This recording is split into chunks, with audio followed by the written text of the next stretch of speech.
Hi, my name is Phil, and I play the guitar. Hola, hello, my name is Anais Azul. I use they, them pronouns, and I play the piano and the loop pedal. Hi, my name is Yui, and I play the piano. My name is Tony Sheridan. I play the button accordion. Hannah Harris Graham, and I play Irish fiddle. My name is Alisa San Pedro. I'm a music teacher at the Rafael Hernandez School, and I play the flute, the ukulele, and a little bit of everything else. Hi, my name is Ralph White III, and I play the trumpet. Hola, my name is Gil Cruz, and I play the trombone. I am Akari. Konnichiwa. I am Japanese, and I play the flute. I am Vincent. I play the drums. I'm Sonya White Hope, and I I started off as a kid with violin, and then I went into viola, and somehow ended up in the music education realm. So I'm a sort of all-around string person, but my strong card is violin and viola. Hello, everyone, and welcome to this musical panel of of various musicians from all around the country, even kind of in other parts of the world. We wanted to celebrate National Hispanic Heritage Month, and thought it would be a really nice idea to get everybody to get to share a little bit of their culture, no matter where they're from, where they were born, where they moved to. You'll hear a lot of different stories from a variety of musicians who have been my friends, my colleagues, and even in the case of some friends, my roommates. And so I hope you get to enjoy this panel interview that shares a variety of voices that get to talk about their music making, their culture, their heritage, their families, their hopes, and their dreams as we start to arise out of the pandemic. And so I grew up in this very musical family. And when I went to Boston to go to college and study music, it really was a very important part of my life, where I met so many new friends and kind of expanded my musical horizon. And right now, as at my current work, I actually teach little toddlers. And these toddlers are learning music not just in English, but also in Japan or Japanese, because I'm right now in Japan. And so it's been a very fun bicultural experience thus far. I started taking piano lessons and composition lessons, and when piano got a little too stuffy for me, I actually picked up the ukulele and felt like I could write my own songs on this, and I started doing that while I was in school, actually with Yui at Boston University.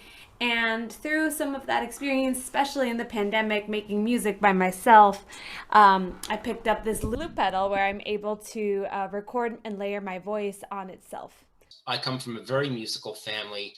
My father was very, very knowledgeable about classical music. He played the violin and the viola. He also learned conducting. My mother played the cello and the piano. They would always play music with relatives, and when that wasn't able to happen, they had music on in the house. I took piano lessons beginning when I was 4 or 5, studied piano for 3 or 4 years, then started playing classical guitar, then moved to more folk and rock kind of guitar. Again, I used to go to song swaps, jam sessions, open mics, and then when got married, we had a son. Again, it took me out of it for a little bit, but then once he got a little older, I started playing again, going to more sessions. My wife, Catherine, plays the flute, and we've been doing duets on an awful lot. And I got into another group for a little while afterwards. And most recently, I've been teaching my son how to play guitar. So I grew up in the Southeast, and I never really got into Irish music until probably I was 8 or 9 years old. I was taking classical Suzuki violin lessons, and I was getting a little bored with the classical roots. So my teacher had the good idea to start introducing fiddle tunes.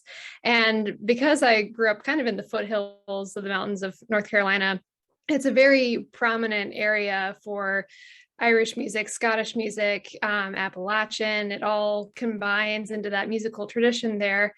So I learned a lot of tunes from kind of all those repertoires. And then over time, I would start to see musical acts playing. I'd listen to CDs, and that kind of dates how old we are on this call. I listened to a lot of CDs growing up of Irish and Scottish musicians, and eventually started actually going to programs abroad where I got to learn the music. And that's really what kind of kickstarted my interest into turning it into more of a career. Now I do Irish music full time. I am based in Northern Michigan, so totally different geography from where I grew up.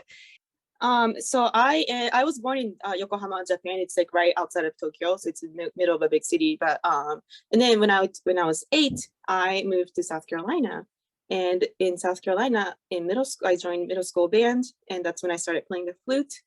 The funny story is that my band director was like, "Oh, you can't play flute because you have a Cupid's bow on your lip," but I pushed through that suggestion, and yeah, now I am a freelancing professional flutist, so that's awesome.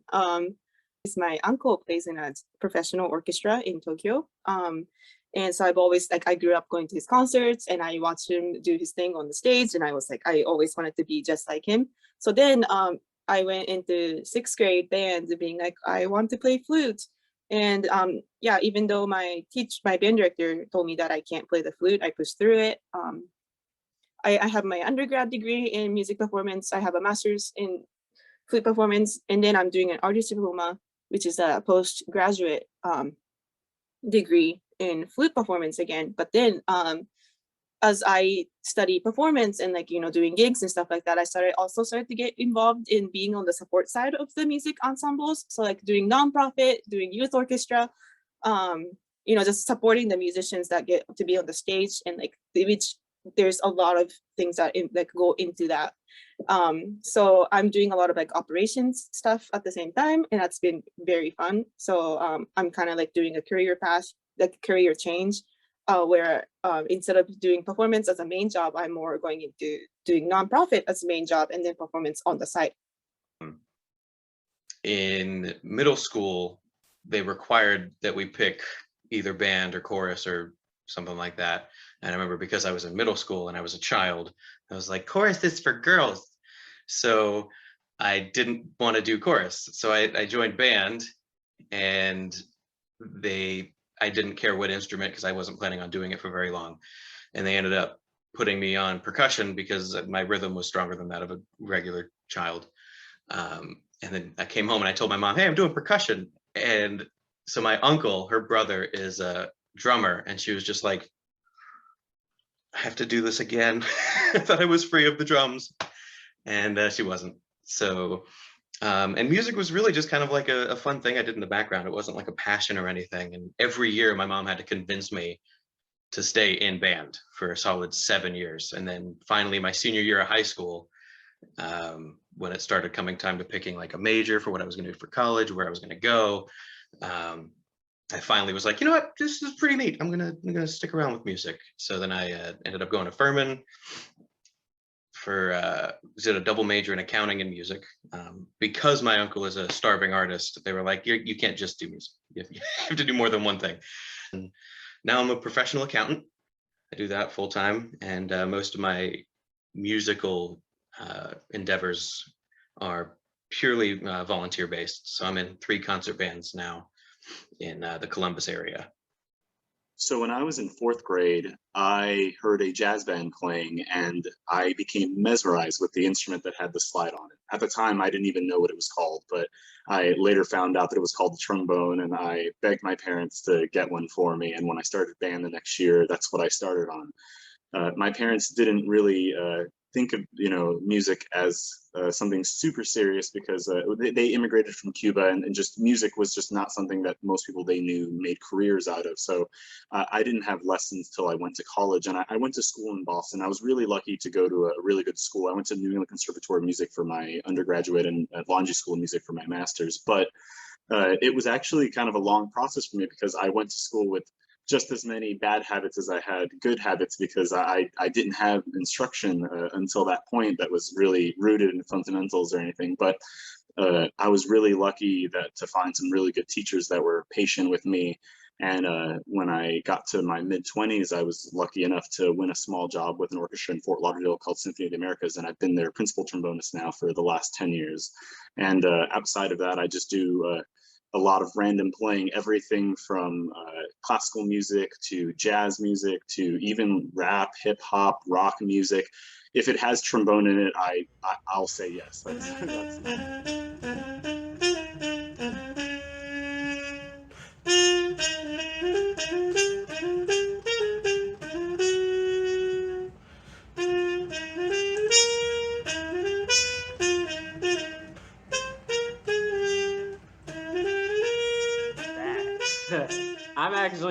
I'm not maybe a musician, but my current work now is I'm a graduate student studying for my PhD in pharmacology. So I'm a scientist, which is kind of weird to say and be a musician because it's kind of snafu.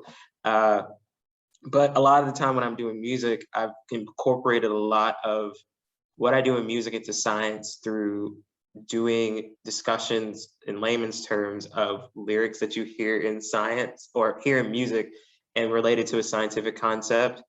And outside of that, for like music, I play in jazz combos sometimes. I actually work on instrumentals independently. So I make beats, I make instrumentals, sampling and everything, and then I play my trumpet over them to like orchestrate something.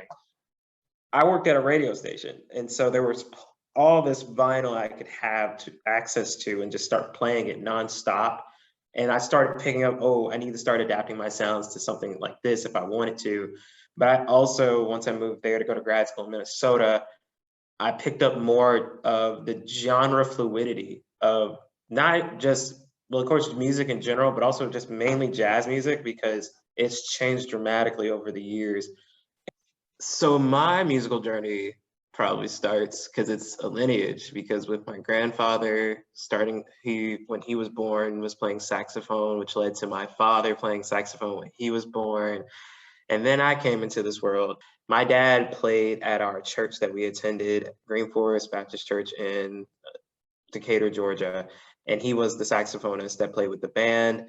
And I always was fixated on how the band was playing, what instruments there were, what were they doing, just how people feel in leading worship. But also my dad played jazz, and he played different smooth jazz albums throughout like the day or the week whenever I would be getting ready for school, or gospel music throughout, because he has to practice these things. And so I didn't start learning actual music by hand and actual instrument till about the same time, 4th grade. I feel like that's like the standard now. I remember choosing trumpet because I had a debate if an 8 or 9-year-old or 10-year-old could have a debate with their grandfather and father of choosing a instrument. They were like, why don't you want to play saxophone? I said, I don't, because there's too many buttons. And so I'm going to choose the instrument with less buttons. And so that's why I chose trumpet. And I remember that because my band teacher at the time knew my father and my grandfather was pushing hard for me to pick up like a ligature to like actually play on. I was like, no, I'm never going to play a saxophone. And so I stuck with it, coming to find out as I grew, just because there's less buttons does not make it easier. It's just as difficult and it comes with its own challenges. I always was big into music in terms of being an active part of my life, not even just the learning part of things, but just in terms of the emotional connection you can make with music. And even as I dragged into going to college at Furman University, that kind of stuck with me. One, because I didn't have the necessary training in order to do like actual intense jazz composition or understanding like different things that are going on. I know how to play notes and I know how to work it. Okay, Tommy Sheridan, I started playing at 7. I was taught by my father. The background was, at that time, there were a lot of house parties, so there was a lot of music in the house. I did take piano accordion, which is different than what I play now. And from that, I started playing with groups that played for dances. And that went up through, the 1990s. And I had a band that I took on tour to Ireland twice. It was traditional Irish music, not the sing-along stuff. There's a group that is starting up now, traditional music, that I'm very involved with, putting together their lists of tunes. I do play 4 nights a weekend, and I really enjoy it because I get to learn new tunes with new people from different places. And that's the thing. I'm pushing 80, but I still have to learn and learn and learn. And I find out that there's a lot of things that I know that I didn't know that I know. Helena Delaney at the Burren, and she's a tremendous fiddle player, but she will tell me, we're going to play this, and you know it. And I never played it. Well, you know it, and you're going to play it now. And that's how it works with Helena. And the other thing she does is she will play it until I learn it. And even if I don't want to learn it, I'll learn it or she won't stop. So there, I do enjoy playing. I really enjoy it. And I have found that as I've gotten older, I can play better because I don't have as much running around in my little gray cells to the left. Like I said, my name is Alisa. You might notice it's spelled like Alyssa, but I insist now that it's Alisa. There was a long part of my life where I let people mispronounce my name, and I don't anymore. And that really guides me in the work that I do with my students, because I want them to be able to correct me, to be their whole selves and not have to hide anything or change anything to be a part of music class. And I think for my musical journey, I did the public school music classes, and then 4th grade, the high school band director decided he was going to come teach instruments at our elementary school. So I started learning the flute incorrectly. He did not teach me well. And then in 5th grade, he left. And then in 6th grade, I went to middle school, and my mom was like, well, you already have a flute. And she convinced me to play the flute because she played the clarinet. And she said she was always jealous of the flute players because they just had 3 pieces to shove together and nothing else to do. And so I ended up playing the flute and learning it from someone who actually played the flute, and played the flute all the way through college. But my parents set up a rule that for every year I took music, I had to take Spanish. So then in college, I ended up double majoring in music and Spanish, even though I didn't have to anymore. And that, I think, is what led me to where I am now as a bilingual music teacher, because those 2 things are such a big part of me and were instrumental in making me who I am. And I also didn't so much fall into music ed. I knew I wasn't going to be a musician. I knew I didn't love practicing enough to do that. So nowadays I play when I get the itch of like, I really want to make music, and what do I want to pick today? Maybe it's the flute, maybe it's my ukulele, maybe it's karaoke on YouTube, whatever draws me that day. When I was very small, our family was living in Indiana, and my father's work moved the family to the Boston area, to Framingham.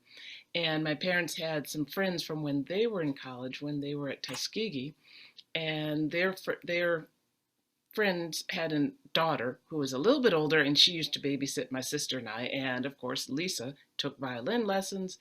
And so my sister and I got brought to violin lessons, and the teacher at the time, like myself at the moment, taught whoever was in the room.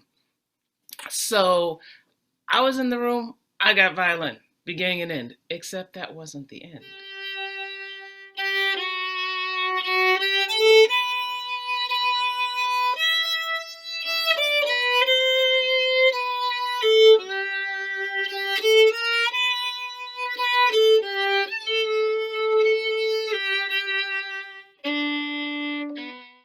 grew up in the church, grew up with my dad playing saxophone, grew up with deacons singing hymns, till I would pick up a trumpet and start playing.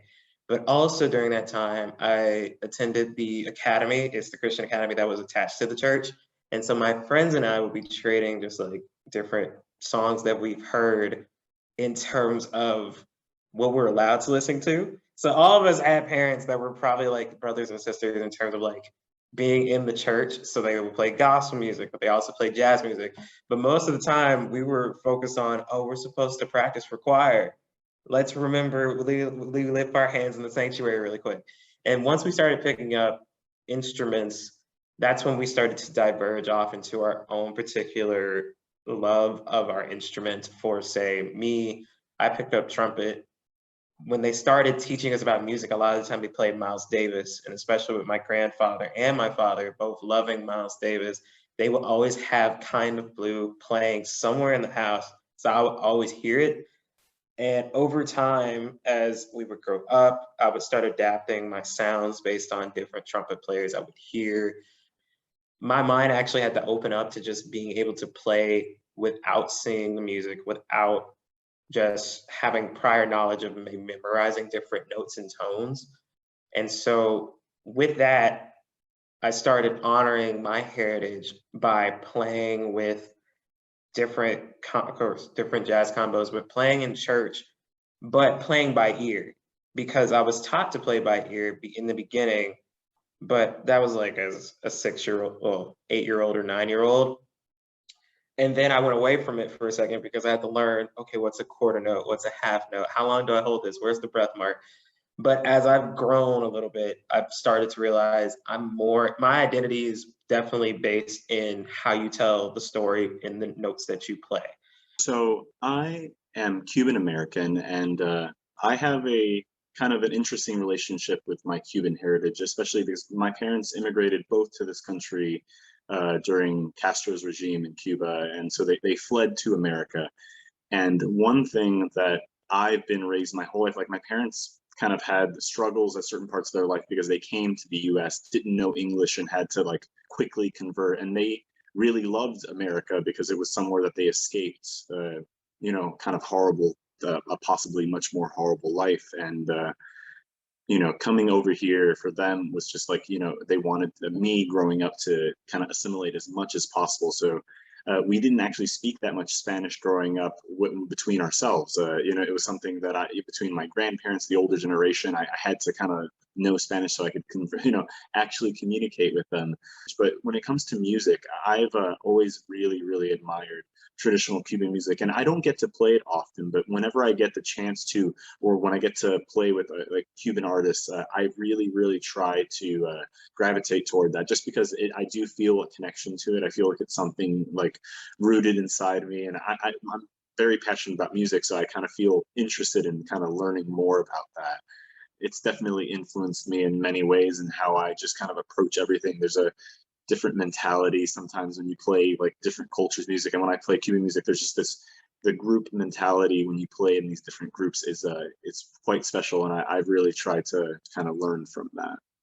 As I got into my 30s, I finally began to figure out what it is to be Black. Because, see, I am Black, and being Black is a Black classical string player is a kind of complex thing. In my time of being raised, it's still complex now, but I think there's some supports for this generation that weren't available for me. So when people see me, whether they're Black or not Black, they say, "Oh, she's Black," and that's because I'm Black. But I grew up with no Black people except my mommy, my daddy, and my sister. And I didn't have any relatives nearby. I grew up in a church, but it was a white church, so I didn't have any perspective for being Black. And by the time I got into my 30s, I finally started to figure out how to be Black, because I was Black and I wanted to learn how to be Black. And I know that sounds really weird and corny, but it's true. And as I began to really grow into myself and embrace myself and figure out what this is and really enjoy and be thrilled about this coolness about being Black, some itching questions that always been present started getting really, really loud. So as a string player, I love Mozart. I love Beethoven. I will never get tired of playing Mozart string quartets. It's the most exquisite music for a violist to play or violinist. It's just fabulous music. However, Mozart and Beethoven are not the only ones who wrote really cool music. And in fact, there's a whole bunch of Black people who created music as composers, who are musicians themselves. And I started finding out about these folks, and I started getting in touch with this part of myself. But I wanted to play some other stuff, and I wanted to play for some people who look kind of like me and who had some of the experiences that I had. And so in the last year, we created Sankofa Songs, which is a nonprofit organization which creates opportunities for music educators, for teachers, music teachers, to learn how to work together, learn how to make truly culturally relevant music education, but not just because Black people are nice or cute or cool or in fad or something like that, but simply because the music of the African, when we were brought to this country, we didn't really exactly raise our hands and say, please bring us here in chains. But nevertheless, we were brought here, and we've had this profound impact on what it is to be an American culture and American music. And so in order to really teach American music, I've as much digging as I've done, I realized I really have to teach the music of the African diaspora. My mom and dad, they're both Japanese. And I also grew up in New Jersey. And so it was a very interesting experience for me to grow up in this very international context because New Jersey is kind of the armpit of New York, and where in New York City there's so many different people, and you get to meet people from so many different cultures. And right now, now that I lived in New Jersey and now I have moved to Japan, it's been a very interesting experience to readjust. So it's been very, how do you say? I've been realigning what it means to be a Japanese person who also grew up in the States. I am Peruvian. I am a Peruvian immigrant to the US. My parents and I came here when I was 4 years old. And in Peru, one of the main languages, aside from Quechua, which is an indigenous language in Peru, one of the main languages is Spanish. And so Spanish was my first language, and that has had a huge impact in my musicking. I think at first it was through singing, the importance of singing in Spanish and being able to connect to my country through Spanish. And I wish I could say I was connecting through Quechua too, but due to colonization, a lot of that erasure happened. While it is still a language widely spoken through the country, I do not have the privilege of knowing that language. And so Spanish for me is like a huge tie to Peru. And I do that in my songs, and I feel like even my Peruvian identity is present when I sing in English, when I sing songs that maybe don't have any kind of musical references to Peruvian music, but I feel like even just me connecting with like ancestral practices or ancestral symbols of Peru. Like I have this necklace that I wear a lot that is the Inca cross called the chacana, and it just has a lot of symbolism for me that provides grounding.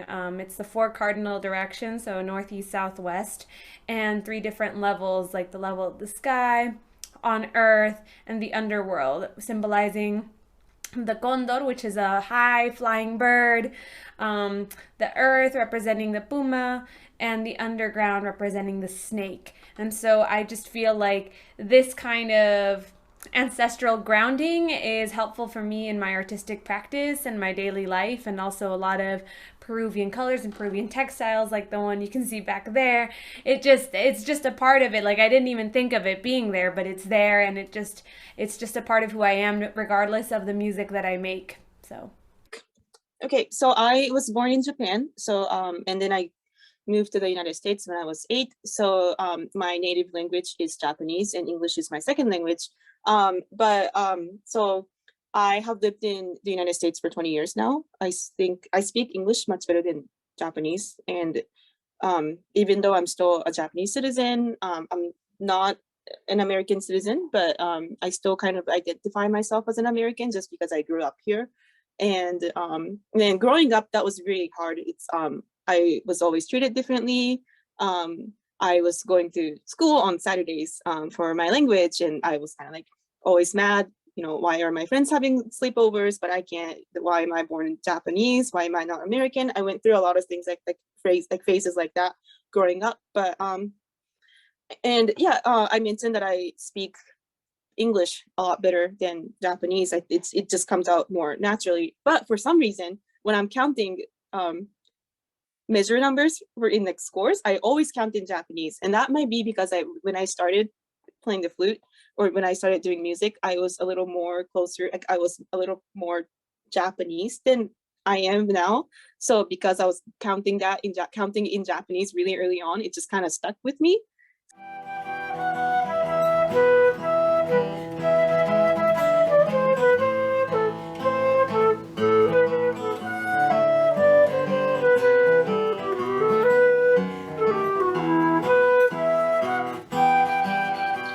Both of my grandfathers were born in Russia.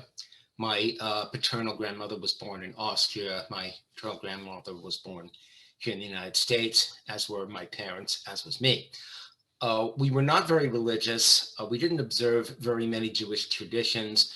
We did celebrate Passover occasionally. We went to high holiday services and lit the menorah for Hanukkah. But we were very non-religious, and I didn't really identify myself as a Jewish person, even though I knew that that was my background.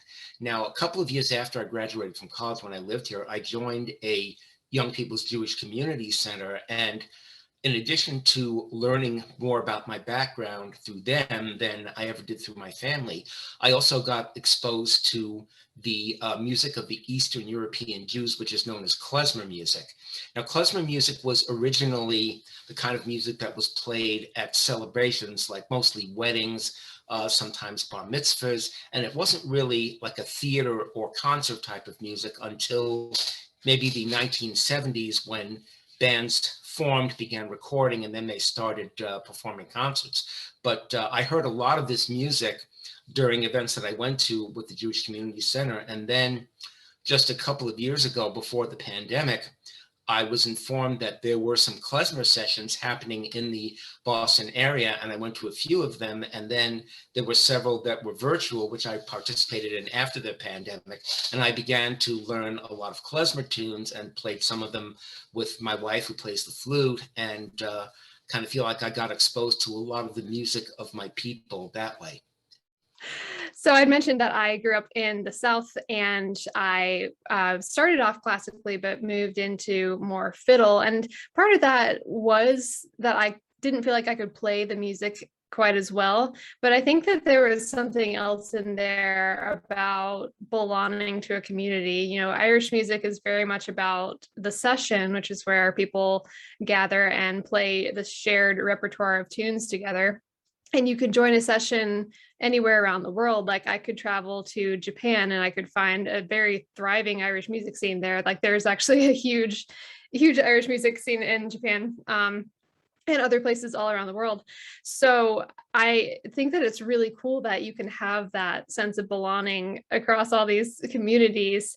And I never really felt that with classical music. Just general, after I left that music school setting, finding that sort of community in the world really came in with the Irish music. So I've been able to kind of connect with that country. And, you know, I have ancestors very, very far back. So if I actually went to Ireland and I said, oh, I'm Irish, they'd be like, no, you're American. Your great grandmother came from Ireland, but you're American by this point. So I wouldn't be belonging in that sense, but by taking my Southern heritage and combining it into this love of Irish music, I've been able to kind of create this new identity for myself where I'm still very much me, but also paying tribute to all the different influences that have come in my life.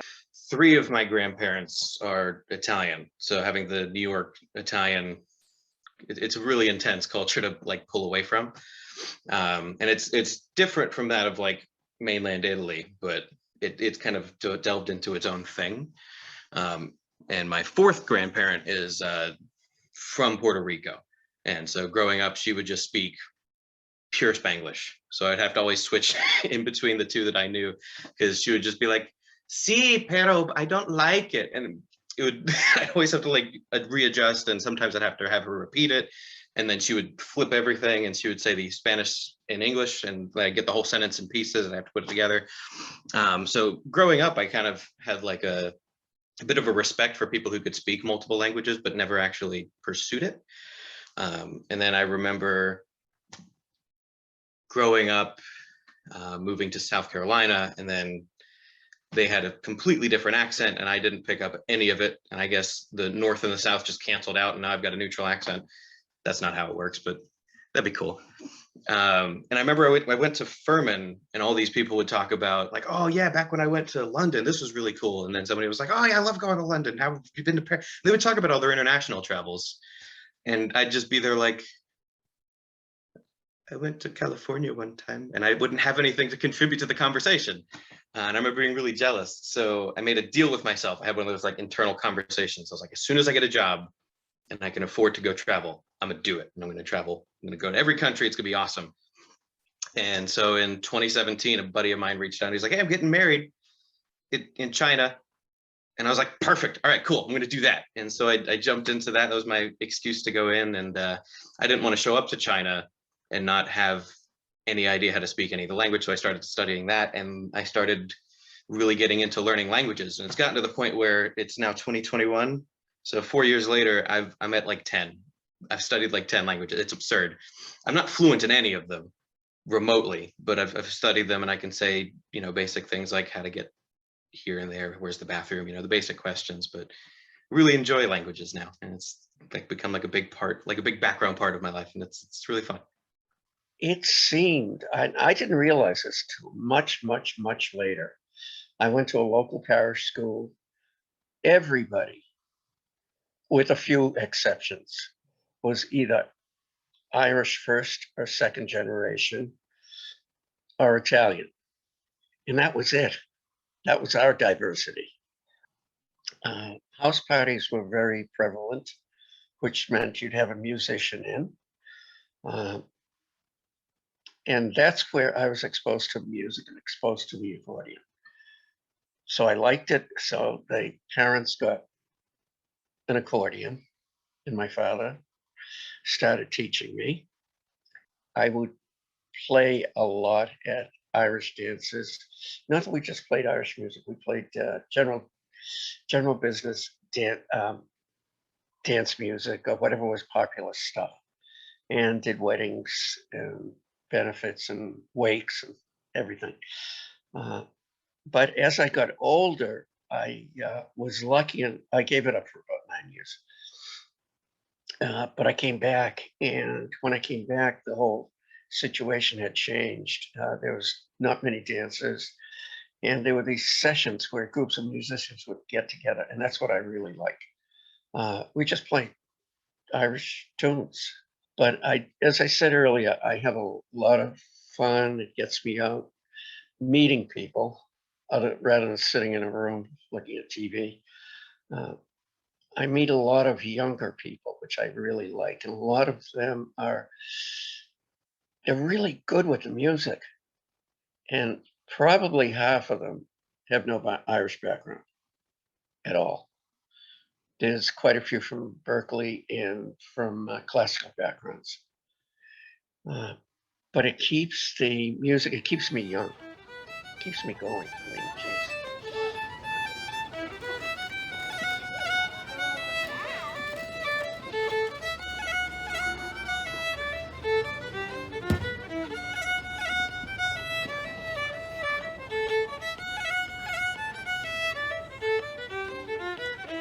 I know. The first time I had to really think about my identity was when our family did the census for the first time. And I think if it was the 2000 census, I was 9. So I was 9.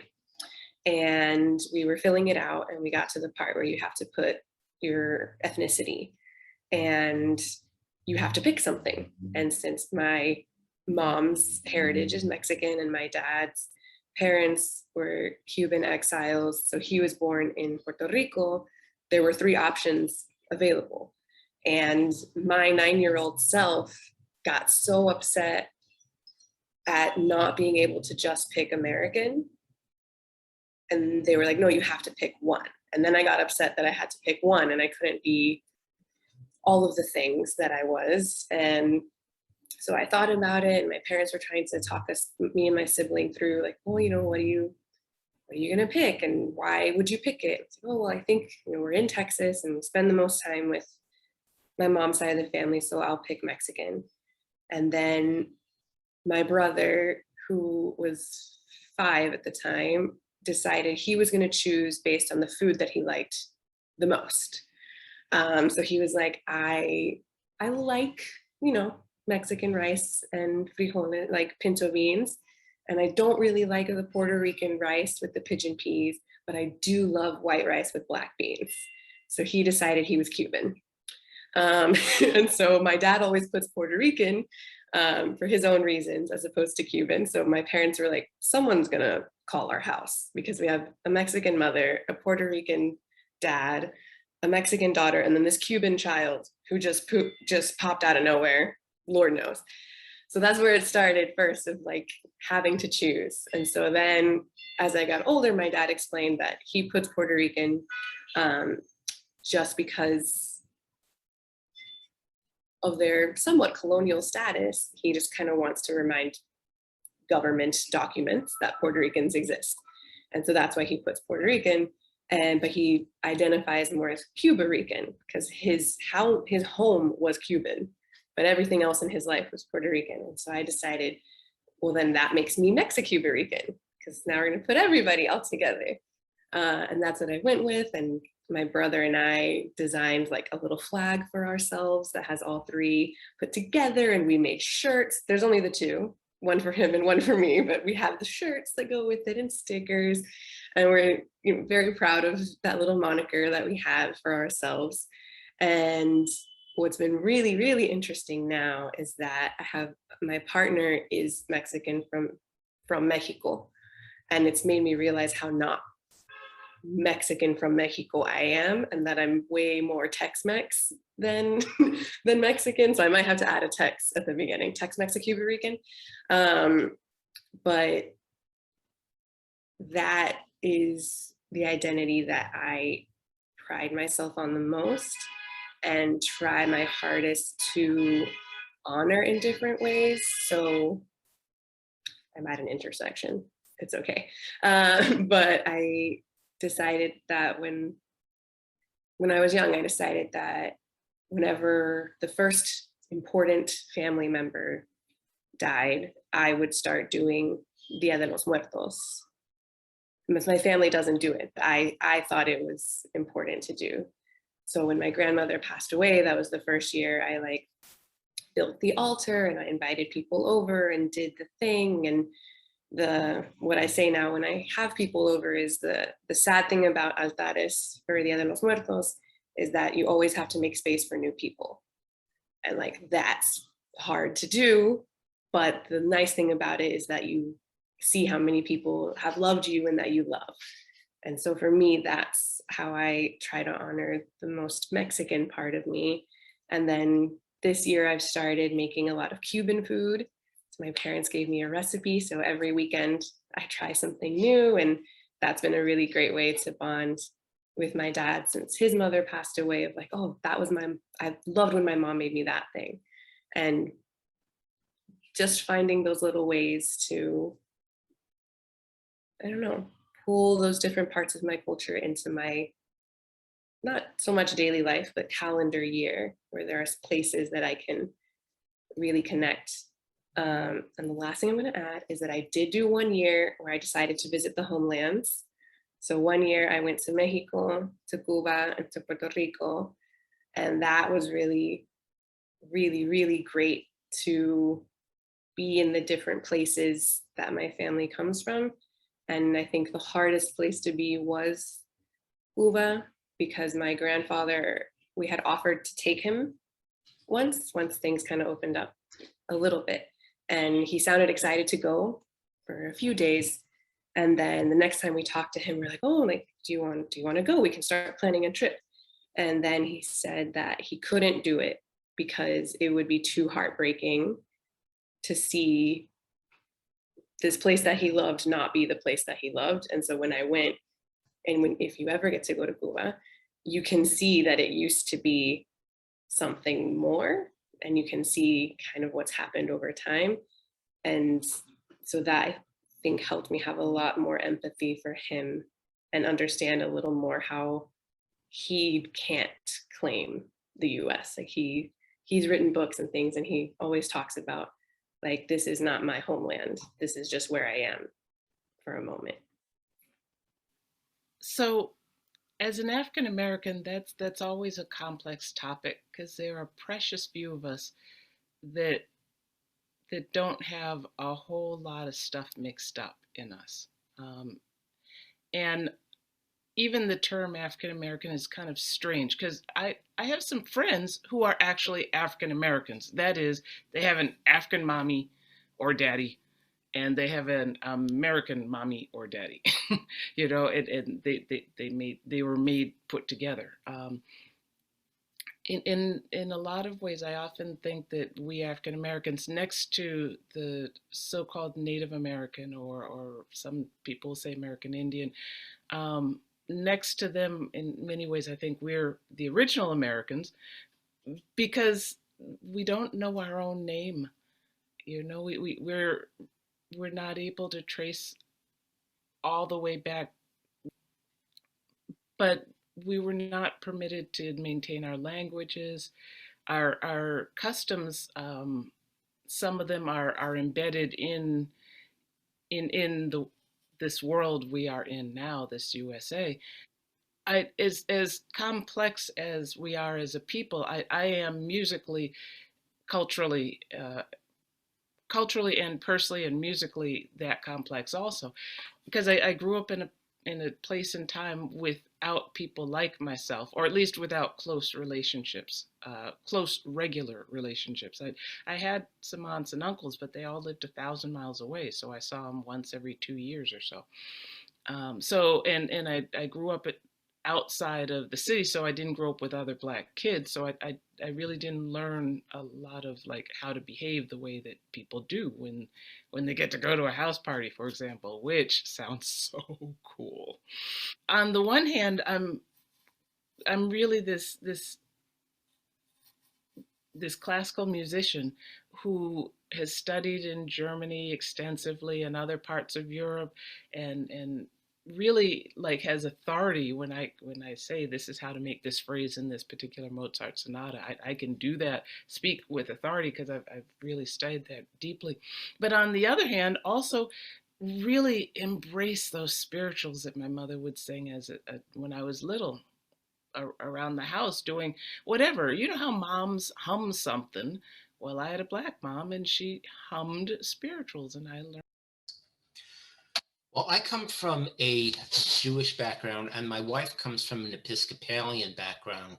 So it's kind of a blending of cultures, you might say. And we've been trying to teach our sons some of the rituals, customs, cuisine, and certainly music of both of our cultures and others as well.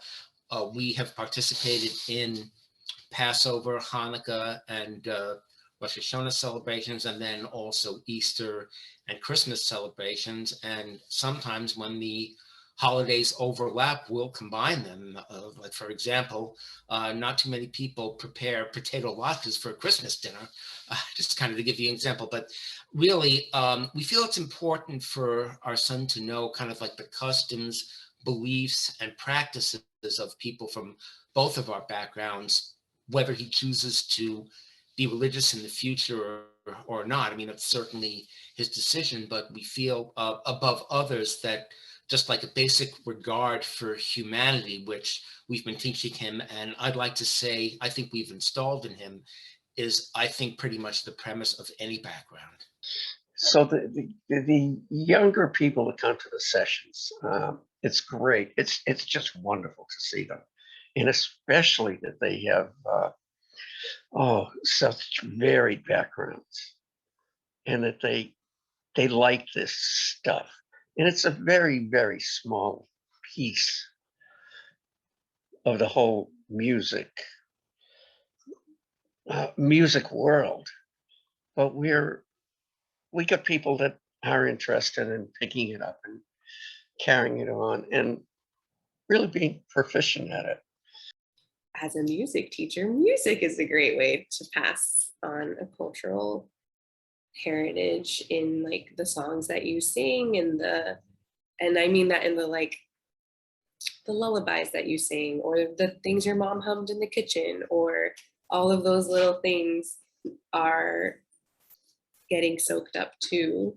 And as a Latina, I wish there had been more chances, and I think there are now, to play music that had anything to do with me and my home life outside of my home, because I didn't get to play anything that had to do with anything about me until I got to BU, and they had a salsa band together, and I was like, cool, I'm gonna go play salsa. Do I know how to improvise well enough in a jazz-like style? No, but I'll figure it out. Like, it's fine. It was just exciting to like play something that I felt more connected to. And so for me, it's just the like at home, in life, and the making music that passes those things down. And then if you want the more explicit things, it's the making the time to share them. But little humans are watching you already, so you're already doing it. My wife is a native Irish speaker. She did not grow up speaking English. She sings around the house, and that gets passed on. And one of my girls in particular sings one of her Irish songs on special occasions. People from diasporas like myself as a Peruvian immigrant in the US, we have to kind of, or I guess I had to kind of look for it, right? I looked for it to belong, right? So I really resonate with that definition, and something I do want to consider as, you know, I am a part of passing down a kind of an iteration of my culture, is to not be shy about those little changes, right, that we make through time. Just because, like, this is my opinion, is that just because it's a tradition doesn't mean it has to be law, that it has to like stay that way, right? I mean, the things that we know maybe we hold as traditions at some point were something different. And so it's like, I think the fearlessness of change and also feeling so much like it's yours, so I guess like that sense of belonging will also bring you to make shifts and find, you know, innovate or be creative with the resources of your culture, whether those are musical, linguistic, culinary resources. You know, I think sometimes there's definitely a blurred line, right? There's like, oh, is this fusion? This is like Asian fusion or Peruvian fusion, right? To what extent does that erase heritage, right? But I think it's also, I love this notion that a healer that was based in Boston, and something she always says is, we are ancestors in training. And I love that, even whether or not you think you will have children or not, even like people that are in your community or in echoes of your community, you will be a guide to them too. So eventually the things that you're doing that you feel are mundane or that you feel are just like bursts of creativity can become some kind of tradition or something to look to, right? But I think letting go of fear of evolution is a really important part of letting our culture live on. I think within that, like passing down one's culture from generation to generation, there's a lot of not just education, but also a sense of storytelling that goes through that. And within that storytelling, there's a tiny bit of a change that happens with each generation, but it gets passed down. And I think the reason why that's so important is because there's a level of family, I think. There's a level of family and community and having that sense of love and sense of identity. As a Peruvian person, I am very aware, and actually, as someone from Latin America, I am very, very aware of machismo or male supremacy in Latin America, and also the widespread homophobia that is like all over the world, but in a very specific way in Latin America that surrounds this idea of male supremacy. So I feel like a lot of the times my identity as a queer person or my identity as a non-binary trans person is kind of in dissonance with, I guess, like the status quo of like mainstream Peruvian like presentations, right? And I felt that way for a while, and I think it was probably something that just happened like out of fear. And after actually living in Peru and just knowing that there are all sorts of people all over the world, I found, you know, people who are also identifying in the LGBT plus community in Peru. I felt more able to like own that part of my identity as a Peruvian person, because it felt like something that was kind of like had some shame in it, like I'm Peruvian but this thing, you know. So I definitely feel that pendulum of being, you know, raised in California. I feel very Californian, you know, more than anything, and now more and more every day I feel more Peruvian too. At times, one part of your identity kind of becomes very salient. And so then at times it feels like it's clashing. And so for me personally, as someone who lived in the States for most of her life and now is in Japan, it feels very interesting because things that I find to be very puzzling or kind of mysterious is not necessarily so to other Japanese people. And so even though I look the same, in that I'm a Japanese person, I present as someone who's Japanese. At times I notice things that's very different. And that's not to say that it's wrong. That's not to say that one is right. It's just a different noticing. And then you just kind of go from one end to the other. And it's just a pendulum that's oscillating. Check.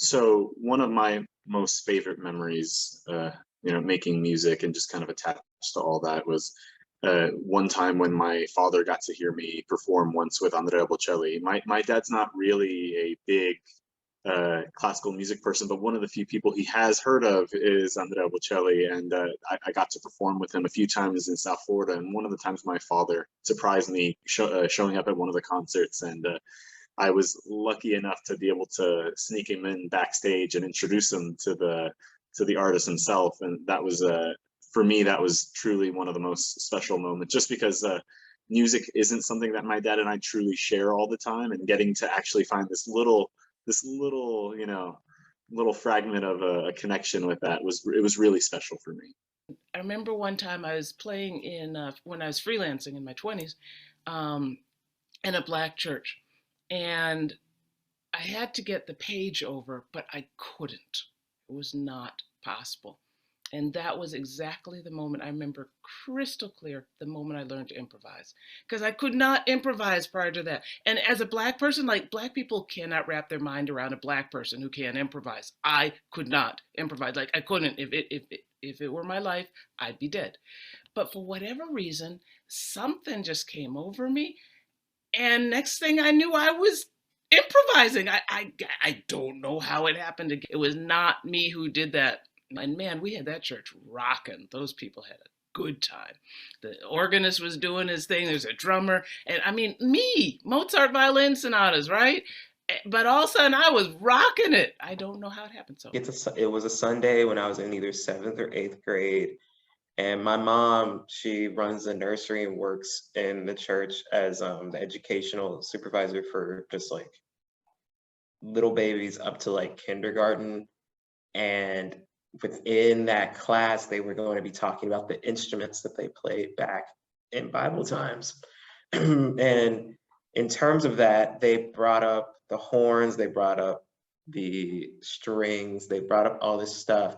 And just come to her surprise, a lot of the kids had never heard instruments, like different instruments being played or just different tones being played. So she asked me and my dad to play a song together.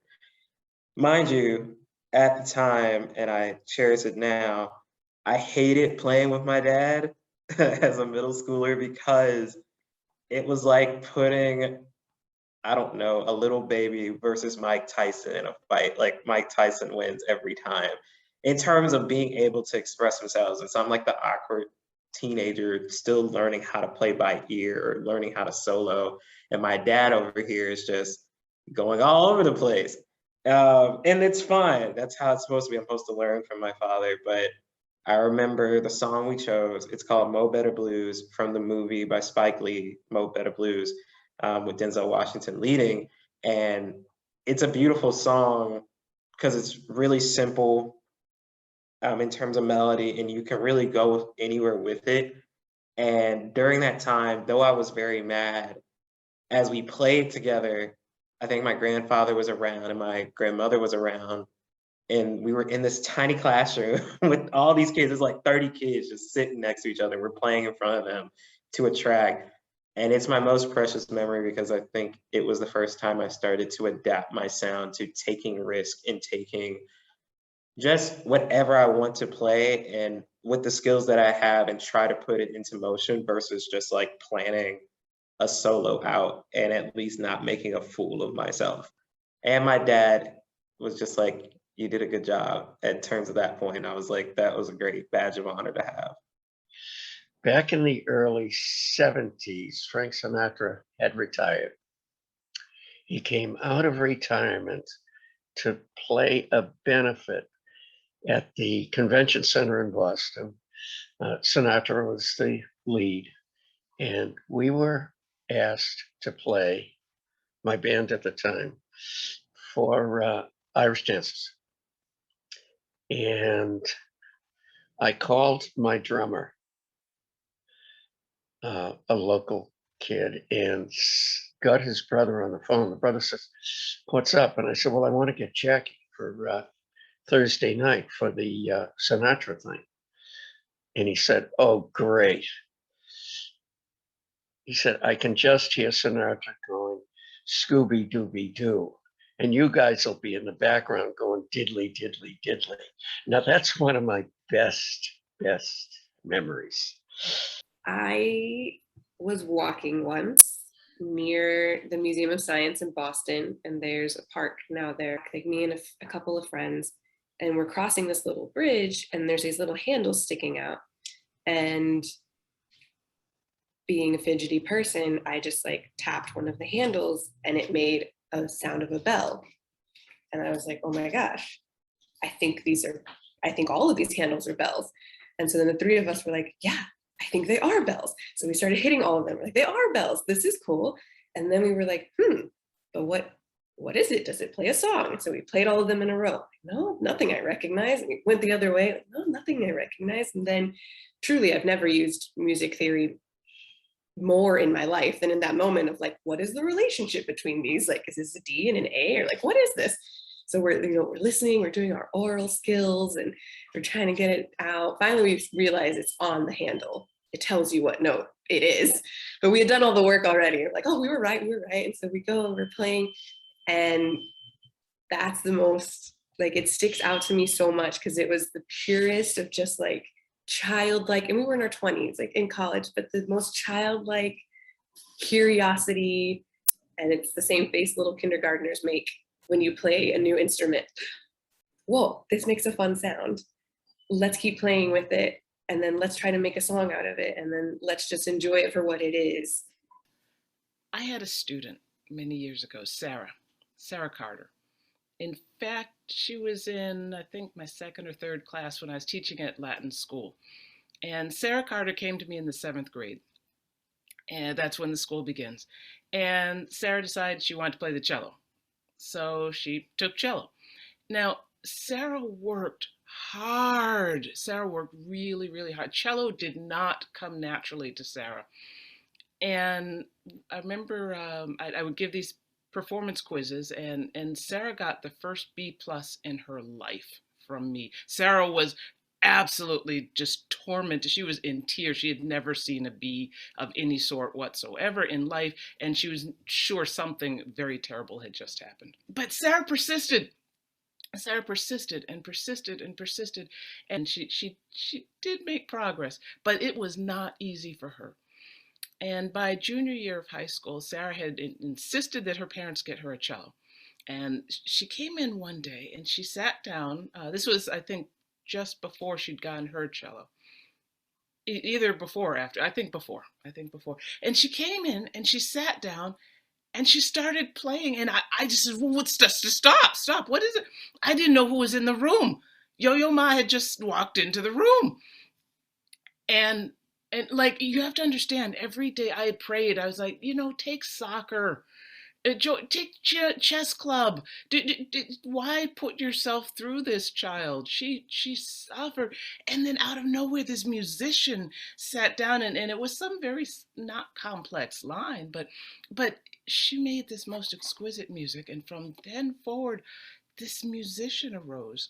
So fast forward to, 15 years ago, which was probably about 15 years after that point in time.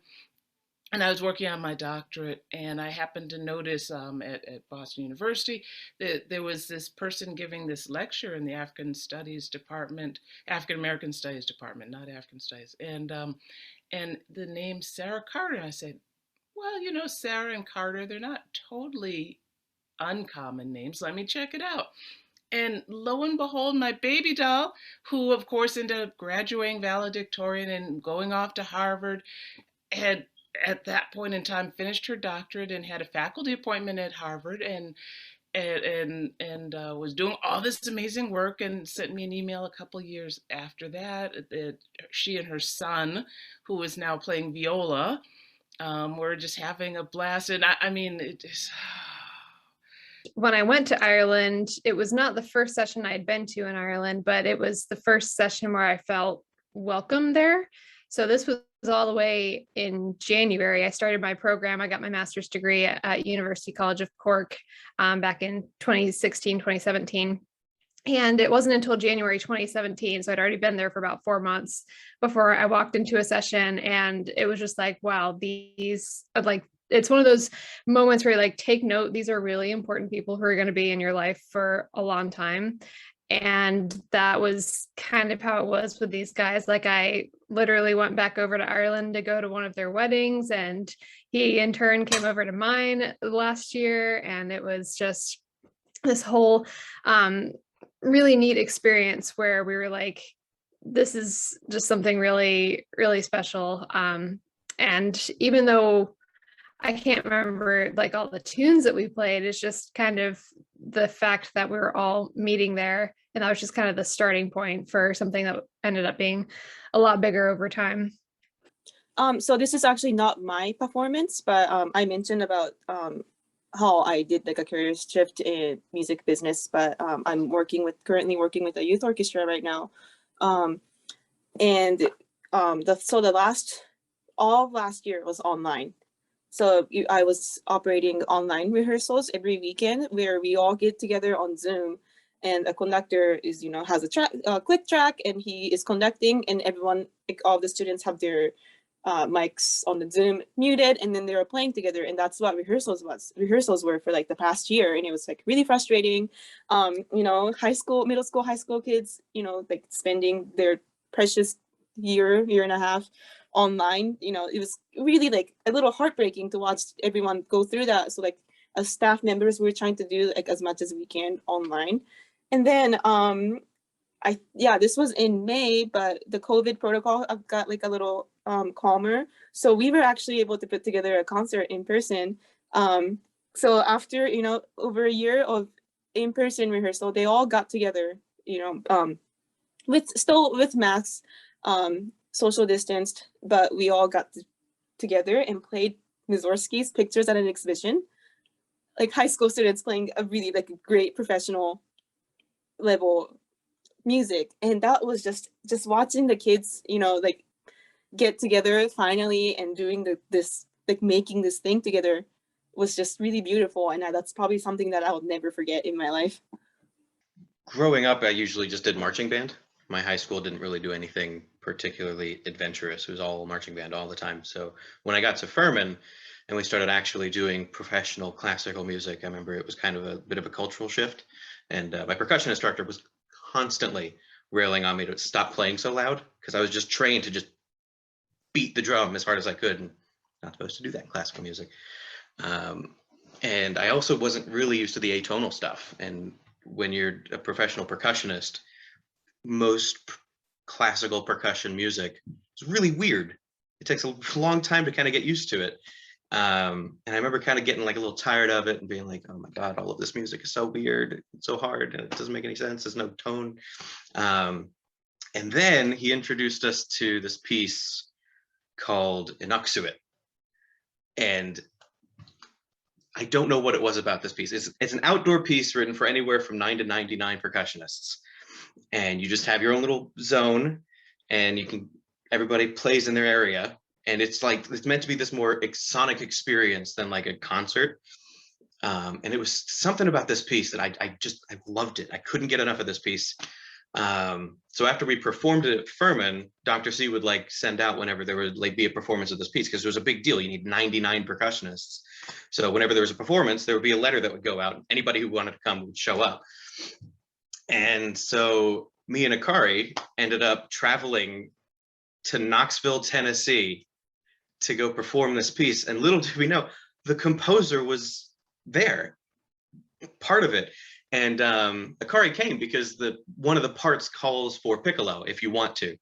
And she was the only flute player willing to put up with doing a percussion piece. And he loved her. Like, he put her up on this pedestal. She got the special zone. And it was just this really, really fun performance. And I traveled 2 states over to get to it. I like playing the instrument, but I really like the social part of it. Getting out, meeting people. My wife and daughters go with me. So it's a family thing also. But I would say the social piece of it is number one. When I was picking up the flute, it was definitely for the social aspect. I think nowadays I do this also with painting, where I just start feeling it in my body, like I need to do this again. And I just start seeing it and visualizing it and thinking to myself of, oh, I really loved that etude or that sonata, and like, I would love to play it. Or, man, I just want to like sing Rainbow Connection on the ukulele because that would make me happy. And that's why I play. It's just to fulfill a need that my brain and my body are telling me. And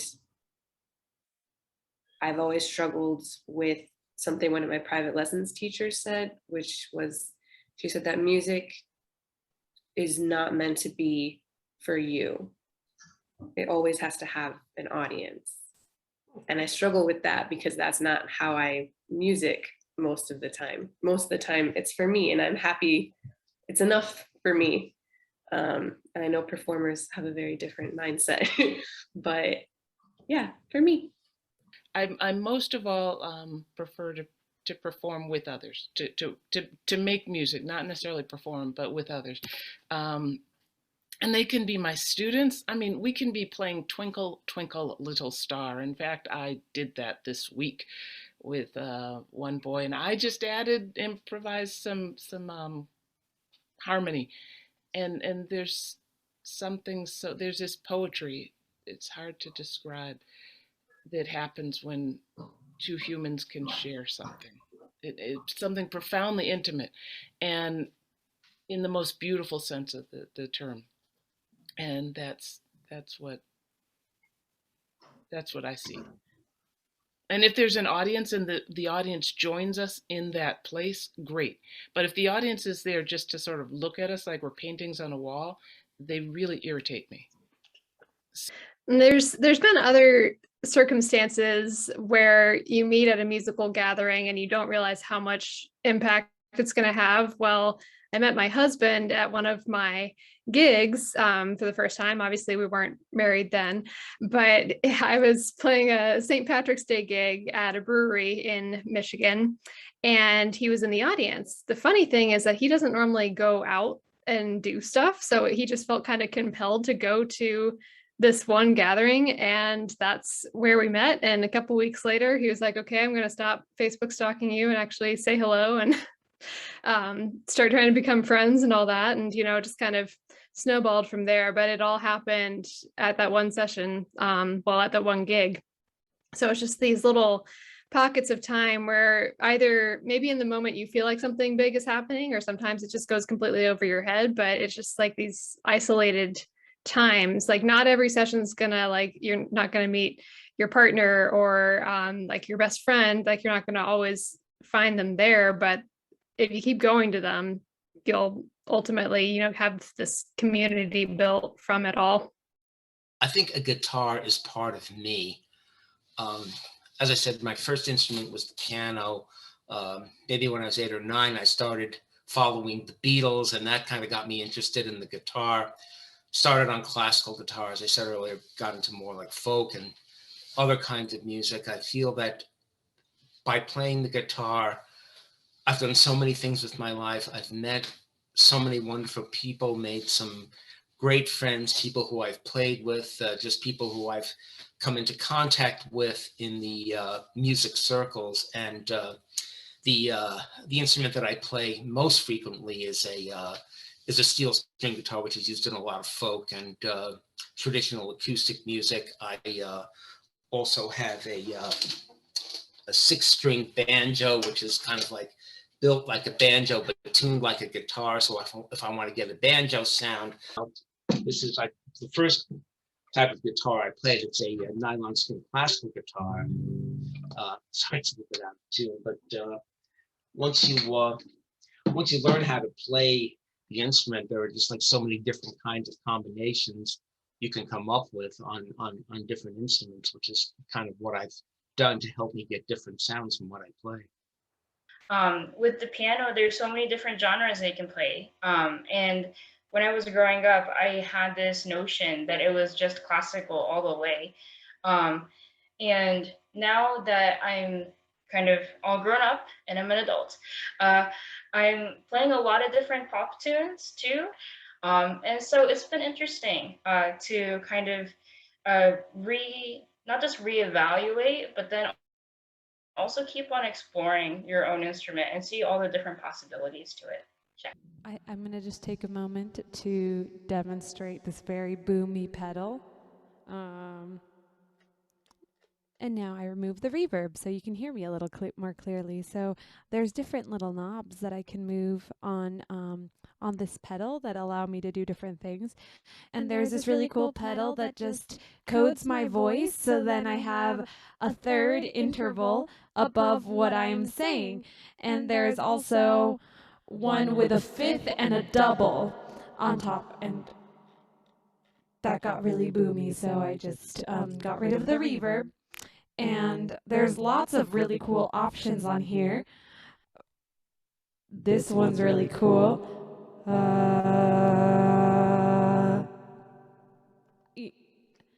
As a singer, most singers, I can't say all singers, but most singers can't sing more than one note at a time.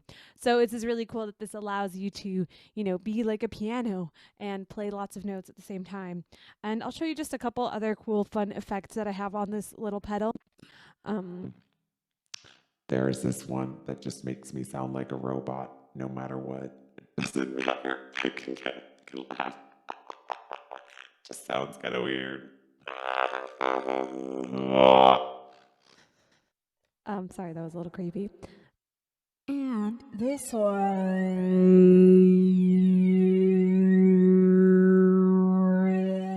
just kind of, it's a flanger effect. And this one's really cool. Ooh. And so the way the loops work, I'll demonstrate here. You press down here. Ooh. And I just press it again. Now it's recorded. And I can add another layer to it.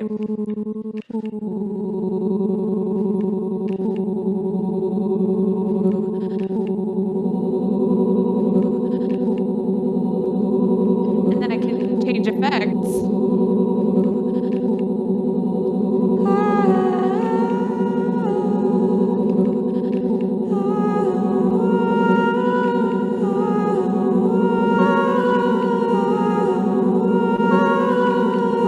And you can just keep going and keep going till your heart's content.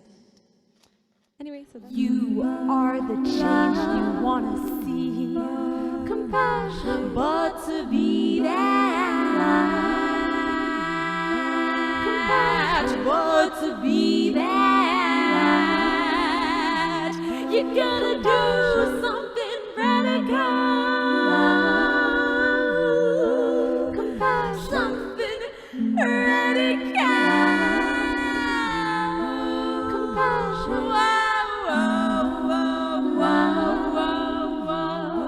Compassion,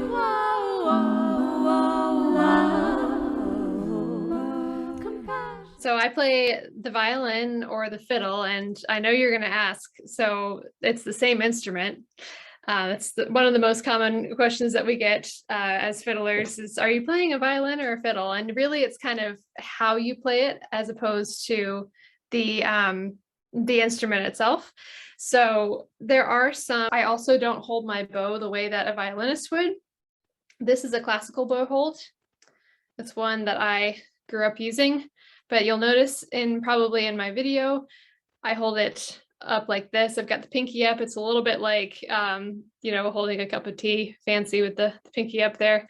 But I put more of my weight in the front half of my hand. A classical bow hold might be more balanced with the pinky, but with the fiddling, at least with Irish fiddling, you'll see a lot of fiddlers that hold it, sometimes even like halfway up the bow. I don't ever get that extreme. The reason why a lot of fiddlers do this is you really don't need the full bow. Like a classical person might have this very full sweeping motion. You'll watch a fiddler play and we're using about maybe this much bow here. Okay, so this is a flute. It is in concert C. So if I play a C, the pitch C comes out. This is a very like flute player specific thing, but I am a flutist, not a flautist. So if anyone asks if I, like, oh, are you like, don't try not to say like, oh, are you a flautist, because we're all gonna say that we're a flutist. It's a really open instrument. So unlike compared to other wind instruments where you use like a mouthpiece or a reed, where there's something on your mouth, this doesn't really like, I have this on my mouth, but it doesn't like, I don't blow into it. So there's just, it's really open. There's no pressure. So it's really close to singing. The reason why I decided to play this instrument was, again, I watched my uncle play in an orchestra. I fell in love with it. I think it's a really beautiful instrument. I would not, switch, even if I had the ability to switch instrument anytime while keeping my abilities. I would probably stick with this forever because this is like my baby. And the cool thing about performance for me is that I physically can feel the music sometimes when I'm like really into it. And Kendall and I actually had this conversation years ago, like, where do you feel your music when you're performing? I feel it in my hands because I kind of think of the flute as like an extension of my hands. Whereas Kendall, I think you said that you feel it in your mouth. So yeah, it's really cool. And what I really like about classical performance or like, musical performance is that it's imperfect. I think what makes music so beautiful is that the people are creating it, and that because it's a live thing that like you're doing at the same time, it's not going to be perfect. And I think that imperfection makes music perfect, if that makes sense. I think it makes it really vulnerable, and like risk taking. Also, like it's all about communication. So obviously I play percussion. Something I really enjoy about it is that I don't say I play snare drum. I don't play woodwind. It's a whole category of music, of instruments, and I play all of them. And it's a lot of fun. And one of the things I really appreciate that about the diversity of all the instruments is that you use percussion in practically every genre of music. So if I want to go to a rock concert, there's going to be a percussionist there. He'd probably call himself a drummer, but it's the same thing. And so I've got all these instruments behind me and the banana and little toys and stuff. I got the marimba, I got the drum set and the banana. And then I've got like a cajon, I've got the tabla, I've got a djembe, I have a piano over there that I'm not going to move my computer for. But yeah, I mean, there's so many things. There's a didgeridoo right there. And so I get to play all these ridiculous instruments. Like I showed up at Furman and they were like, hey, can you go get this flower pot? We want to play on the flower pot. I had to go buy a mixing bowl. Not like a musical mixing bowl, the one you mix like food in, and play on that. You can do whatever you want. And it's so much fun. And it's just, I think that's part of the challenge of playing percussion, is that there's no standard. If you ever look at written percussion ensemble music, it is all over the place and you're constantly having to learn. So there's a challenge there, but it's a fun challenge. So I play the trombone. If you've never seen a trombone is a brass instrument and it's very long and it's got a very long slide. And to play it, you have to extend your arms to just get it going, which is actually the reason that I was first drawn to it. It's kind of a show catcher if you've never seen one before. But the trombone itself is a really beautiful instrument, and I originally fell in love with it just because of the sound. I thought it had, especially when first time I ever heard someone play it well, I thought that the sound on it was just this really, really hauntingly beautiful sound, and I really loved how similar it was to like a human voice. So I really, really became in love with it. I think the trombone is very unique because of all the brass instruments, even though you still have to buzz like any of the other brass instruments. And buzzing is when you put your lips together and you just kind of make a vibrating sound that you put into a mouthpiece. I can demonstrate a little bit for you now. It's like this. When I do that, that's actually just being amplified through the trombone. And the trombone also has a slide, which I mentioned before. And the slide, we actually literally slide from note to note across the instrument. So, it's a little awkward, but I became just mesmerized with its own challenges. Because it has a slide, it's a little bit different. It has things that maybe some things that are easier to do and some things that are harder to do. But I always kind of just really fell in love with the instrument, and just because of that, I just never saw those things as problems. I just always was trying to how can I get around these problems? And that's what always motivated me. And when it comes to music making, I don't know, I always just try to find something a little deeper about the music that I'm playing, especially if I want to play something well. You can play notes, you can play really beautiful, great notes all in a perfect row, and you can sound really good doing that. But you have one person that plays against you who plays with a little more depth, with maybe a little more meaning to everything, and instantly you're going to have just a much more deeper connection to the music. And that's something that I always try to bring when I play music. And even when I'm practicing, I know that for some people, practice can be a very, very hard thing. It's like you're trying to just get better, and facing the things that we're not good at can be challenging. Even just the idea of finding what you're not good at and being open with yourself. But I've always kind of found those things to be what motivate me forward. I get excited about trying to find what I can improve on, where are the limits, so that the next time I do it, I can try to, surpass that. And there's days that I feel great. There's days that I don't feel great at all. But I try to still approach it every day the same way. I try to, find out where I'm at, where everything's feeling, and just try to, go positively in the way forward. And that's always been really good for me. It's just, life can throw you many ups and downs, but you know, all you can do is do your best. So I just apply the same thing to my practice, and that's really, you know, that's what I do with trombone every day. So my instrument is the trumpet, in particular the 3-piston valve trumpet. Trumpet actually can come in multiple numbers of valves or no valves at all. You can have 4, 3. I've seen a couple that were custom designed for 2. And of course, your famous bugle and or herald horn that you use in different aspects. And they can come from a variety of different lengths. You can have one as long as a picnic table, and you can have one as tiny as my hand. In terms of my instrument, I named her Stephanie, the one that I use now, just in terms of, it just looks like a Stephanie. I don't know, I just name my instruments like that. It's a silver horn. That's another thing that drew me to trumpet. I think when you're a kid, you see the shiny things, and some are gold and some are silver. Some have different colors. It requires a mouthpiece to play.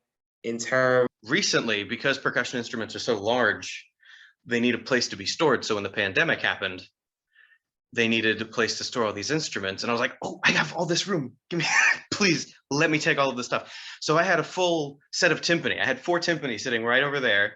I had vibraphone, I had xylophone, I had every instrument you could imagine just in my basement. And I had full access to it for the entirety of the pandemic. And it was amazing. And it looked ridiculous, but it was awesome.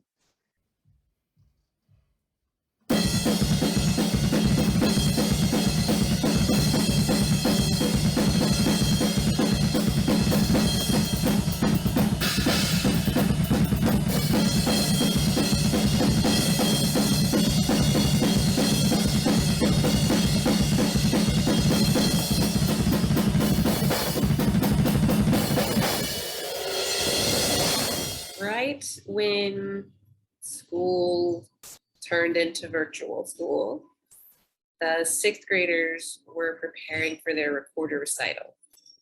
And I had already told them I wasn't going to make them do anything I wasn't willing to do myself.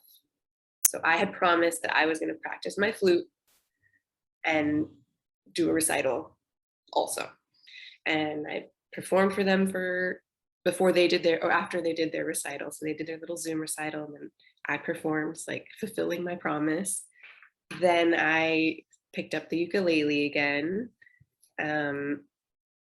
But what I've been missing is I would do these jams like every other month, every 3 months.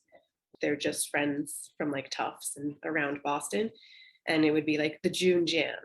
And then we would meet at a park, and everybody bring a snack and everybody bring your instrument, and we'll just do something. And everyone that I know who was like, oh, I really just have always wanted to learn the ukulele, I'd be like, great, come over. Someone else knows how to teach you. And that was really, really fun and a really great bonding. And even the people who are convinced they have no musical abilities at all whatsoever were there and could be a part of it. And it hasn't come back yet because I'm not sure if people are ready for all that just yet. But I think similar to Tommy, I thought I would practice so much and I would have all this time. And I think I needed to use the time to be a person and not so much focus on my musicianship. But I am feeling the itch to practice again. So that's a good sign for me. It was pretty devastating. Like Alisa, my students were right on the precipice. They're right at that moment where the beginning string students where they're starting to turn into an orchestra. They're right at that moment where they're starting to figure out how to do something together, how to solve problems, how to work. And we had to stop. But personally, I've been in a personal pandemic for a while, quite frankly. I've been trying to sort all this stuff out. I've been trying to find folks that I want to make music with, the people who are at a level and an interest that's similar to mine. aren't in Boston, first of all. And the few who are so busy trying to make a living as freelancers that they can't afford to, like, hey, let's jam. Like, they're like, no, I need to get paid. I have a mortgage due, I rent due. Before I actually couldn't go travel anywhere, I was getting more into the online sphere. I was thinking, how can I start making online courses a part of my business? Like, I live in Northern Michigan. I don't live very close to any big city. It just feels very remote up here at times. We do have a nice Irish music community that I've connected with, and I've kind of built my roots here, but it's still very removed from like Boston, Chicago, New York. These are the big Irish music places in the US. And of course, being able to travel overseas is pretty much nigh on impossible right now. For me, I was doing some teaching. That stopped. And the places I were playing just shut down. So there was no place to play except on Sundays because we were doing it outdoors. So we did maintain that. I would have thought that I would have practiced a lot and learned a lot of new things. Nothing could be further from the truth. I just lost interest because there was no place to take it. So when I was employed, I had this travel schedule. There was year one, I was going to go to China for my friend's wedding. Year two, I went to go visit a friend in Brazil, and I had like 10 years planned out for which country I was going to go. I was meticulous. I was ready. I was going to go to the Philippines to hang out with a buddy of mine who would have been graduating in 2020. I was going to go in 2021 when my siblings graduated to Italy. It was going to be like a fun little family trip. And then COVID happened. Couldn't go anywhere. So 7 countries that I was planning on going to, just couldn't go to any of it. And then I got laid off from my job, and I had a lot of time to, obviously I had to apply for jobs and stuff like that, but you can't do that all day, every day. So with the time that I wasn't doing that, I started doing all the things that I felt like doing. I learned how to throat sing. I learned, like, I got scuba certified. I did a whole bunch of like really fun, random things that I never felt I had the time to do, or I'd never prioritized, or whatever it was. But all of these trips still got canceled. You know, I started learning Filipino, started learning all these random languages. I had an uncle move to Curacao, so I started learning Dutch. But the traveling thing just kind of, it fell apart, and that was tough, because that was a big thing that I was getting excited about, and it was really moving forward, and it just hit a grinding halt. And then I got a job, and then I got laid off again, and then I got a third job, and then I got laid off a third time. And now I'm at a current place. I work at MedVet, and they're great, very well managed company, and it's a great place to work. And I feel finally like I'm not gonna get laid off anymore. We're good. So now I can start finally focusing on what I'm going to do in the future. I joined a couple more concert bands. I'm in 3 concert bands. I have 3 Christmas concerts coming up. So that's going to be a lot of fun. I have the Philippines trip ready. It's going to happen. We're going to go scuba diving with whale sharks. It's going to be great as soon as COVID's over, which we expected to be this year, but it wasn't. So we expect it to be next year. And hopefully it is next year this time, because I'm ready to go. I'm really excited about it. So I probably don't have a very unique story when it comes to how the pandemic affected me. So I was stuck at home and not able to go anywhere.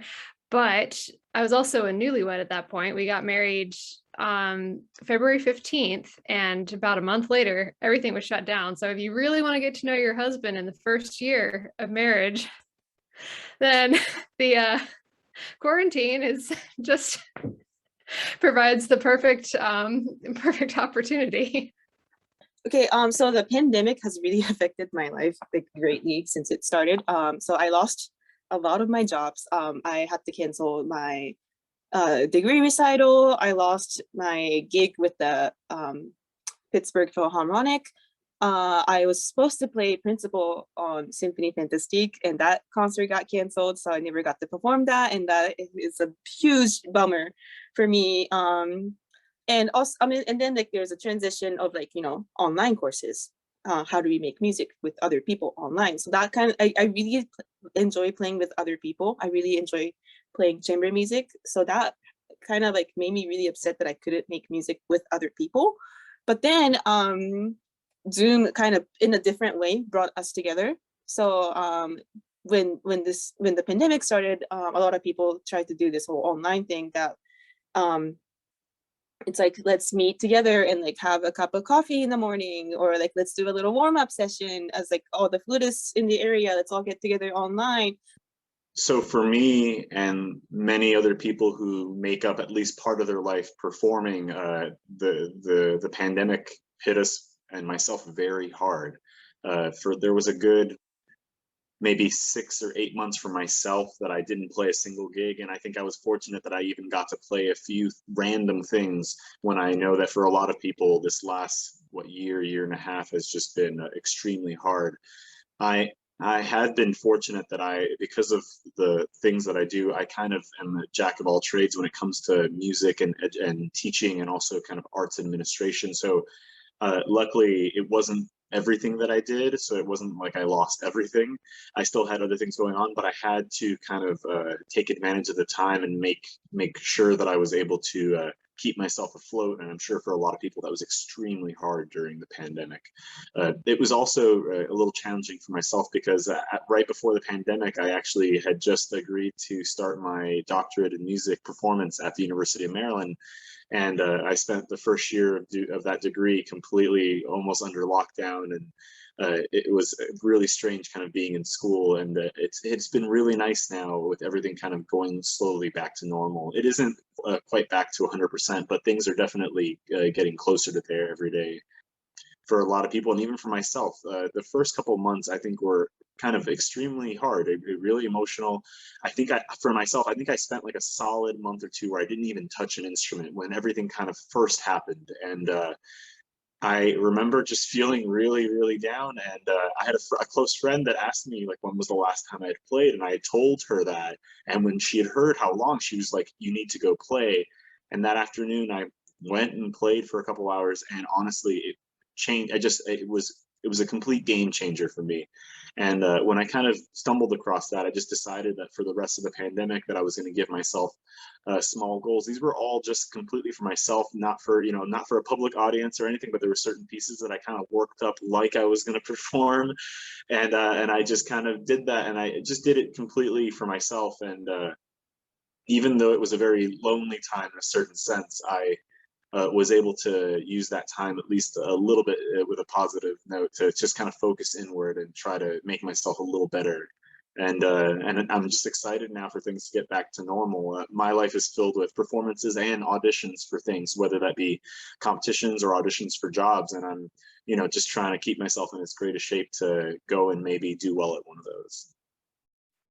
I remember it was the Sunday before the actual, the news started saying we are now in a pandemic. I was playing at the church that I attend, and immediately a lot was flashing through my mind of what am I going to do in terms of playing and keeping up my chops. So I immediately had to stop playing anywhere. And during that time, I remember with it felt like an uproot. And whenever I'm uprooted, I really am a person that will shut down and try to figure what could I do just to survive. Like I would play little things on the couch or play little things in do ditties on maybe for 10 minutes and then put my trumpet away and just try to figure out what I'm gonna do with my job. But even within the pandemic, it led to me thinking about how I express myself beyond my own instrument.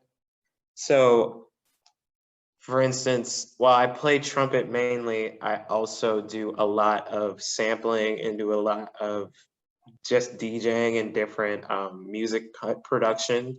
So when that came, at least from the uproot for me doing trumpet, I fell onto that And then I started combining it with my trumpet because it ultimately led to a different way of playing where I form the track, I form the hypothetical band of stealing sounds from other people's bands and create my own song to keep my creativity up. And during that time, I would just perform just my own music in my room and record and listen to how I'm doing things. And even in the uproot, I started to notice, because I was taking lessons before the pandemic, I noticed that my style of playing shifted from trying to get all, for lack of a better term, beboppy in terms of playing, and more towards breathing and articulating just short phrases throughout my improvisation. In a way, the pandemic brought us closer, I think. And I really do like that aspect of like online learning and, you know, just staying connected in general. And also another struggle that I had with the pandemic is playing with masks on. Like we have instrument PPE, like bell covers, things like that. But being a flutist where it's really open, I can't play with a mask on. So a lot of like string players would have gigs during the pandemic because they can perform with their masks on, but I can't do that. So I, you know, as a wind player, I feel like I struggled a lot. Even in orchestra, we have, you know, clarinetists, bassoonists playing with bell covers on, and they are, because they have those protection, they're allowed to perform at more places.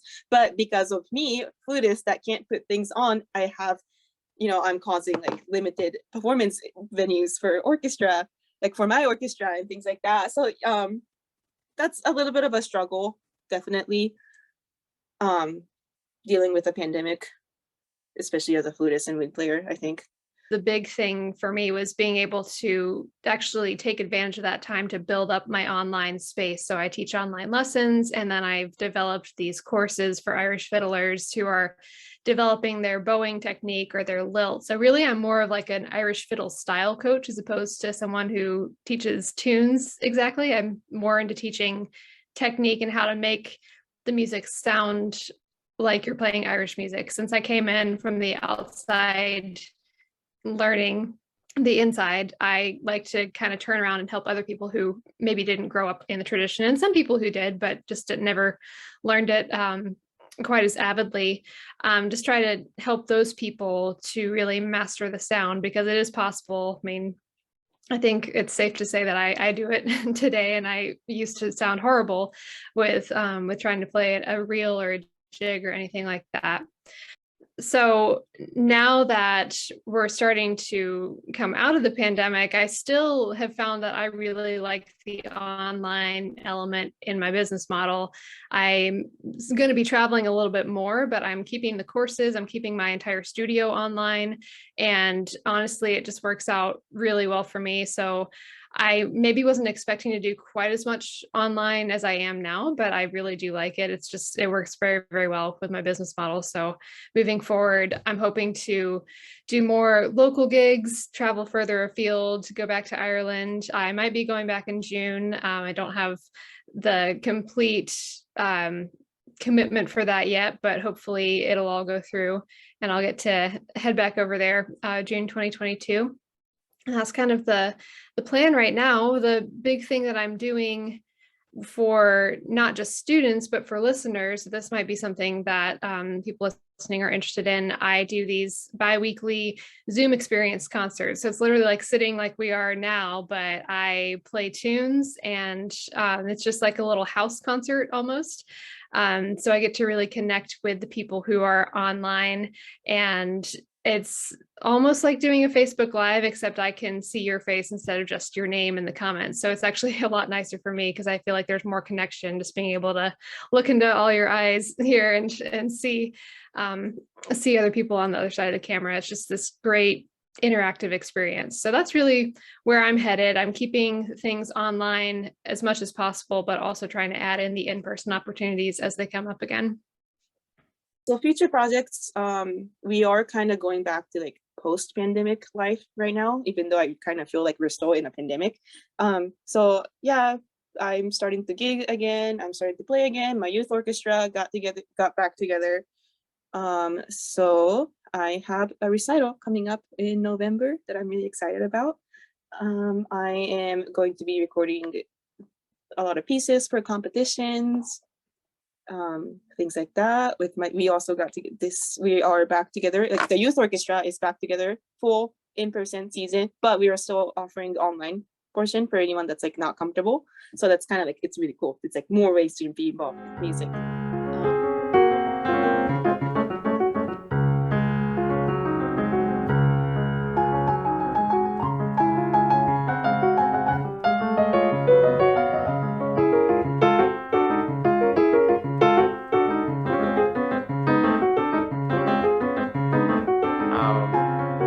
And even now with the pandemic, at least the world opening up, this has led me to start collaborating more with my friends that work on music. So one of my friends is putting out a rap album, and I helped him in terms of like giving him beats, but also just like different musicality things that he could work on. I still do the current thing I do with sampling and still playing over the tracks I make. And it also adapted to me analyzing music from a historical perspective. So currently I run my own podcast called Scientifically Sound, and even with there looking at a jazz record and playing along with it and learning it from a perspective of history has been beneficial to me in terms of how I go forth with my music career. And hopefully when the pandemic is over, I can achieve world peace amongst musicality for myself. I guess what keeps me motivated is just knowing that things are opening up now. I mean, I'm looking at where we all were last year around this time. I was stuck in my home. As I said earlier, we did have Zoom. Thank goodness for that. It's what was available to me, and I took advantage of it. But it wasn't like just being with other people and playing. Now, looking at where things are now, whereas maybe it wasn't quite as extensive as it was pre-pandemic, things are opening up. There are more opportunities to play music in person. And that's what really motivates me more than anything, knowing that if I'm having a bad day, I'm depressed by the news, not feeling well, I'll just pick up and play a little bit and say, well, what am I going to do next time I go to a session? What tune am I going to play? What would I like to learn? What's out there on this session that I haven't printed out yet? Just knowing that I'll be having the opportunity to do this and saying, well, next Sunday I'm going to be playing outside, or next Friday I'm going to be playing at a session. Next month I'll be going away to a music weekend. That really keeps me motivated. I feel like my students, to an extent, are like my accountability buddies, and if it's hard for me to show up for myself, like sometimes it's easier to show up for your students. And so it's great. It's like, okay, we have the scheduled time. We're going to meet on Zoom. And so I'm just going to have to be there, and those moments, those aha moments, those are the moments that keep me teaching. The big phrase that's been coming up a lot is this too shall pass. So just knowing that there's more traveling, more connecting to come in the future, while also doing these self-fulfilling self-care tasks of like learning new things with the fiddle. I learned a lot of Liz Carroll tunes. Kendall will know who Liz Carroll is. I learned a lot of her tunes in the pandemic. I learned a lot of Ed Reevy tunes. So just different Irish fiddlers that write these collections. I just like dug in and tried to learn as much of their stuff as possible. So it's kind of making self projects like that. Nothing that has like any sort of financial gain necessarily. Like I'll play them in gigs, but I didn't learn the collection to make money off of it. So I think every day I just search for a new sound, or I try to just play something that I've never played before. And it's that curiosity of what I'm going to play today is what inspires my music making. I also just, to even go back just emotionally how I am. So I remember in high school, shoot, probably just even part of middle school, being in marching band, emotions always get run high because you're on the field, you're playing, and you're excited because you're putting on a show. And that's something that I always try to capture when I'm playing by myself is with every song, what am I presenting to the audience? That's something inside of me. And I keep that to this day. I lost it sometimes, even throughout the pandemic, just because I didn't want to play, I didn't want to do anything. But even as the pandemic went on and even as we started to come out of it, it's like presenting a portrait. And that's kind of funny because my father and I, that was his first song he taught me in playing by ear, a Portrait of Jenny by Clifford Brown and like this orchestra. And I was like, yeah, I'm gonna start presenting portraits of my music